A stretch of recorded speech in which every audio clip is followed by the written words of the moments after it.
です、結婚観というか俺は多分結婚観はでもたまにインタビューとかでも言ってるのかな。でもまだしてない人間なんで、はい、ちょっと浅い人間なんで。いや別にいいですよ。俺から言っていいですか。じゃあもちろん全然。てか結婚観って何なんですか。その観とかよく言うじゃないですか。だからいや結婚についてでいいですよね。結婚というものにどういう見方を持ってるかっていう質問でしょ、要は。いやだから結婚そのものには正直何も思わない。その結婚という制度に関して言えば何も思わない。もう今も昔も何も思わない、したいなと思ったこともない正直。多分それは変わんない、ただまあ変わんないっていうとまたな3日後に「いや結婚して」って言ってる可能性があるから未来の話はやめとくけど、過去で結婚したいなって思ったことはないです。ただそのやっぱこう日本だとやっぱり結婚してないとその子供とかがこう持ちにくいっていうか、なんかその世間体だけどね、っていうのがあって、でなんか自分の人生すげえ満喫してるからそんなにこうなんつうんだろう、まだちょっと自分で楽しんでたいなって気持ちもありつつ、その梅原家が途絶えるのは、梅原家って言ってもここにも梅原いるけど、途絶えるのはちょっと嫌だなもあって、だそういうのはある。だからその子孫繁栄させた方がいいよねっていう気持ちはあるけど、じゃあ子供は欲しいんだ。欲しいつうか、まあいた方っていうか、その選択肢じゃん、可能性じゃん。はいはい、もちろんもちろん。いなくてもいいのかもしれないけど、その年食って例えばじゃあ20年後とかに極端なことを言えば、子供欲しいっつってもさすがにもう自分の子供は無理じゃん。そうですよね。多分ね。だからその嫌いじゃないっていうか、まあむしろ自分の子供だと絶対可愛いだろうし、だったらまあいた方が、ね、可能性が広がるから、そうっていう感じなんだ。普通ですよね。普通の独身野郎の発言だよね。まあ浅いよ、悪いけど。いやでもまあ別にさ、そんな結婚について本当に深く考えて結婚した人たちも俺はそんないないと思う。まあそうよ。いやね、逆に言うとそう。いやそうでしょ。逆に言うとそうなんですよ。で俺そんななんか大それたことをするって感覚もやっぱないし、そうね、結婚するけど、でもなんかまあでもこれもなんかさ、いや本音の部分あるよもちろん、踏み切った本当の理由あるけど、例えばじゃあね、俺の今のじゃあ婚約者が20歳だったとしよう。そういう話して大丈夫だろ。いいよ全然。それ言ってるしよ。そしたら多分まだ結婚はしてないです。なるほど。でそのやっぱ俺もね、もう今31で再来月32ですからになりますから。あれ3月までだっけ。3月まで。そうでまあ時期はいいな、お互いのね、お互いの時期もいいし、でまあ俺別にのろけるつもりはないんだけど、本当にその付き合うってなった時に結婚するんだろうなって思ってたから、俺はそう思って自分から言ったから、だからなんか自然の成り行きなんですよ本当、僕がその結婚をねするっていう思ってたからね。だからその結婚したから何が変わるかっていうのもね、さっきも言ったけど、まあ子供がじゃあ作りやすくなるとかさ、そういうのがプラスアルファでまああるだけで、そんなになんか生活は変わらないと思ってるから。生活は変わらないですよ。ただなんかこんな人間だから、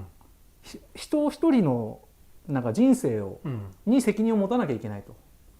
ていう気持ちはやっぱすごい強くなったから、より一層仕事頑張らなきゃっていうのはもちろんありますよ。なんか俺その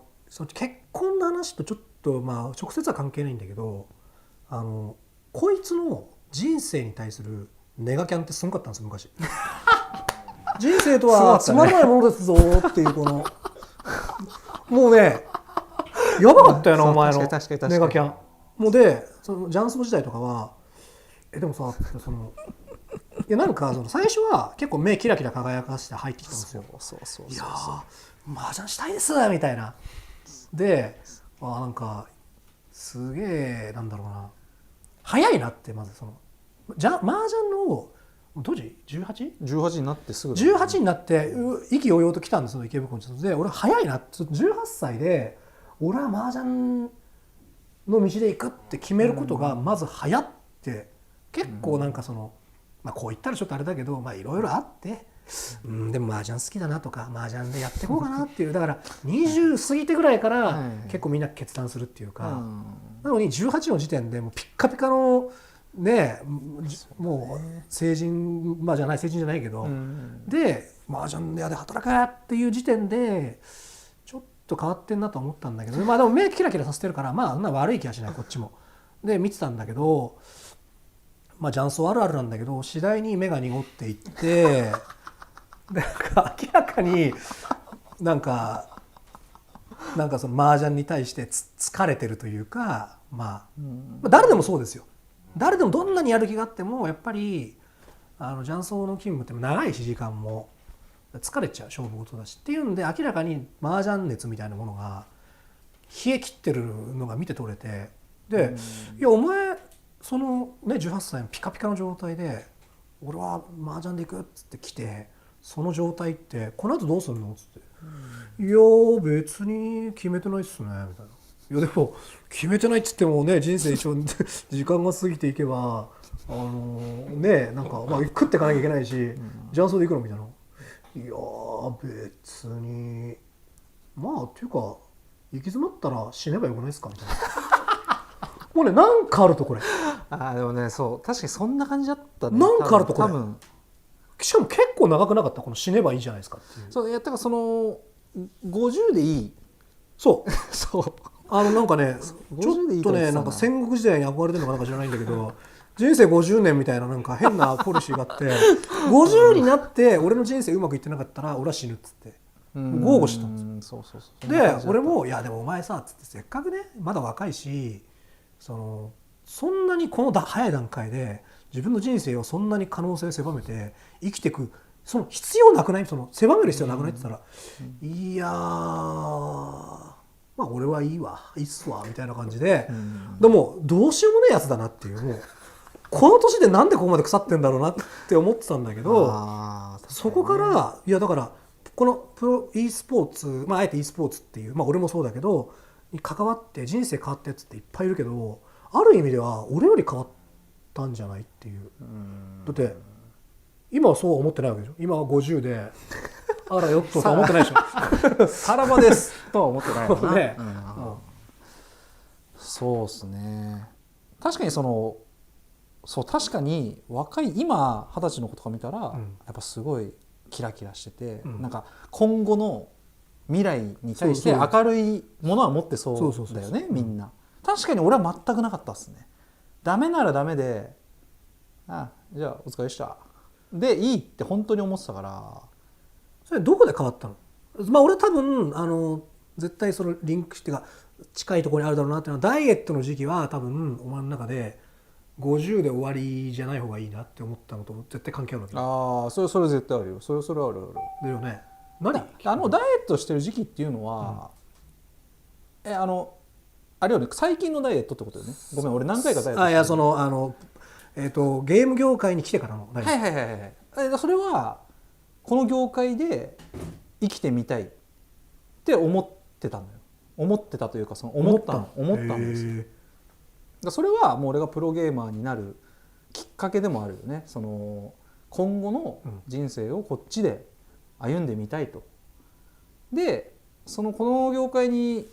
生きていくに対して自分はなんか何も達成してない人間だから、一つずつ積み上げていこうみたいななるほどキャリアをね、信用をね、の一つがダイエットは一番簡単だし、簡単な目標自分だけで解決できるもので、掲げるのも簡単だし、しかも達成した時に見てる人たちにもすごい伝わりやすい、いい頑張れる場所だなっていうのがあって、それでもうダイエットだね。その時はもう確かにすごい頑張ろうってなってたはず。なんかでもまあそうだよね。その時期ではもう今に近い信念というか考え方だから、なんだろう、その萎えてないよね。人生に対してネガティブなのはもうなくなってる。でもそう考えたら、じゃあプロゲーマーっていう仕事で、まあ、生計を立ててる人たちがいたわけですよ。俺がまだなってない、目指し始めた時って、まあ本当梅さんと時戸孫、まあ、あと桃地くんがいたかなくらい、まあ、フードくんもいたかなくらい。お前結構遅い方だからね。そうそう、かなり遅くて、でなんならそのプロゲーマーになっててもその生活とか何も知らない、もう本当に食えてるのかも正直分かってないような状態だったけど、まあでもこれはねプロゲーマーを目指したきっかけというか、本当に一番の理由は時戸の練習相手になってたのが本当に一番でかくて、あの時の時戸、いや今もちろんすごい活躍してるけど、なんか目に見えた形でいろんなゲームを器用にこなす時期だったんですよ、その時って。でなんかその練習風景を見てた時にすごかったんですよ。やっぱ自分じゃ絶対できないなってその時は思った。なんかもう疲れたら他のゲームやればリフレッシュできるとかいうわけのわかんない鉄人のなんかスケジュールなのよ。で曜日は曜日でこの日にこのゲームのオフ対戦をやってとかスケジュール組んでたんだけど、で毎週1回か2回そのスト4の時かに呼ばれてて行ってたんだけど、で俺とのそのスト4の練習終わった後ももうすぐ他のゲーム起動してやったりしてて、でも本当に一日ずっと練習してるんですよ。でそれでプロゲーマーって言って海外の大会とかにいっぱい出て結果も出して、で生計も成り立ってるっていうのを、まあ、目の当たりにした時に、確かにこれはすごいなんか目指しがいがあるというか、その本当に人生をかけてやっていくに値することを今やってるんだなっていうのを見れたのはすごいでかかったね。で俺も、まあ、その時はスト4しかやってなかったけど、なんか やってみたいなと、一応その時もまだ麻雀はやってたけど、麻雀はもう消化ゲー、あれなんですよ、なんかもう変わらないなって思ってたんで、自分の中でもうある程度ね生活もできるくらいの、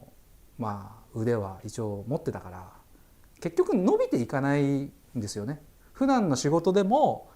俺今日強くなったなって思うことなんてもう何年も感じないような感じだったから、一応麻雀の面白いところって場所によってルールがちょっとずつ変わっていくんで、その変化っていうのは自分の中でも面白いんだけど、ただもういかに効率いいかっていうのを探したらもうあとは消化するだけなんで、そういった意味でもやっぱ変化っていうのはありがたいことで、まあその やってない道というか、でもだから普段の俺の考え方からするとなんか普段は安定を求める考え方しちゃうから、このプロゲーマーを目指すってなったのは自分でもちょっと驚きというか、なんかだって分かんないわけじゃないですか、プロゲーマーって先がどうなってるのかも分かんない状態だったから、だから自分なりの勝負に出たのが今につながってるんでしょうね。まあ勝負をさせてもらってる場にいさせてもらってるっていう感覚ですけどね、本当に。当時っていうか、まあ、時々はもちろんあれだけど、でまあ言ったらトヨポンとかも、まあ要するに多分一番、まあこいつなんだけど一番楽しかった時期は絶対スト4だと思うんですよ。みんなその要はどうなっていくか分かんないっていう意味でね、そのじゃあトパンがどうなっていくんだろうとか、この業界どうなっていくんだろうって、まあ、俺もそうだし時々もそうだしトヨポンもそうだしっていう、身内が全員孫さんもね身内が全員どうなっていくか分かんないっていう状況で、要するにどんな怠け者でもこの状況で頑張んなかったら終わるっていうのがやっぱりねこう伝わるっていうか、その緊張感みんな持ってやってたから、そういう環境にいたらいつまでもそのネガキャンっていうのはトパンガとかに出てた頃でもまだそのネガキャンはしてたから、初期の頃は。そうだね。でもまあなんか変わった時にさすがに折れたというか、その心がやっぱそのね、どんな氷だっていつか溶けるっていうか、ボンガのなんか心が溶けたんだなっていう感じ。まああの環境にいたらさすがにそりゃその場から去る以外多分影響されないのがもう無理だと思うから、影響されたくないなと思ったら去るしかないような多分状況でみんなすげえ頑張ってたから、まあそういうふうに思ってましたけどね。まあ普通っていうか、まあそれはそうだよなっていう。確かにそう、周りが頑張ってる頑張ってる人間が周りにいて頑張らないって結構すごいんですよ。てか無理だと思う普通の。難しいよな。そう逆も難しいですけどね。周りが頑張ってないのに自分だけ頑張るのは難しいけど、ね、でも多分そっちの方が簡単だもんね。なんなら周りが頑張ってない時に自分だけ頑張る方が簡単。そうだね、周りが頑張ってるのに頑張らないって結構鉄の意志が必要だから、ね、そうだから本当になんかあんだねっていうなんかそう譲れないんだそれもみたいな。そりゃそうだね。結婚も含めて変わったってことですよね。こいつはそうじゃないですか。そうですね。でも別にもともと俺結婚ってそんなにしたい人間ではなかったんですよもともとは。だけどまあある程度の目処が立たないと結婚なんて考えられないなっていうのも自分の中で当然あって、そろそろいいのかなって思えたのは本当ここ最近の話でしたけどね。梅さん変わる日は来るんですかね。そうだろうね。いや変わるっていうか別に変わんなくても同じことだよね。まあそうだね。結婚する前とした後でなんかその結婚について思うところは変わるかもしれないけどね、いざしてみて、